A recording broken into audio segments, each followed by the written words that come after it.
Giornata storica per la città di San Donà di Piave, il movimento rugbyistico sandonatese, ma anche per quello nazionale.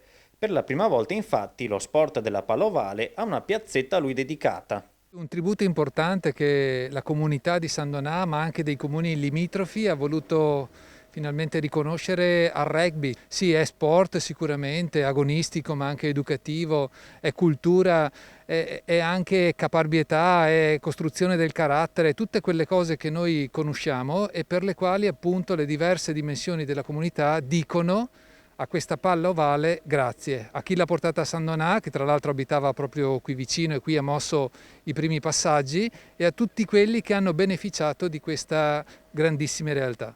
Uno sport che tanto ha creato nel sandonatese e al contempo tanto i sandonatesi hanno dato a questo sport, arrivato alla fine degli anni 50 per iniziativa di un gruppo di amici capitanato da Mario Pacifici e Corrado Teso e approdato poi alla massima serie al termine del campionato 1975-76. Noi rappresentiamo da 62 anni qualcosa di importante a San Donà.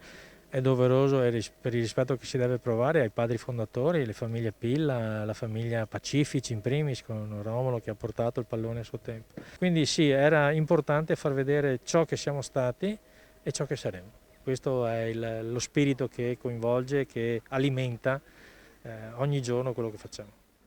Il luogo scelto è quello antistante la cittadella scolastica, voluto non a caso per riconoscere il ruolo educativo e formativo dello sport in generale e di questa disciplina in particolare, nel formare cittadini migliori. Questo è il punto dove è nato il rugby sandonatese. Nell'arco di 100 metri risiedono alcuni dei fondatori dello sport. Inoltre, questa è stata appunto la partenza, la prima area dove si è giocato, dove si è iniziato a muovere il pallone e da qui è nato tutto. È uno sport che è stato fondamentale fin dall'inizio, del 1959.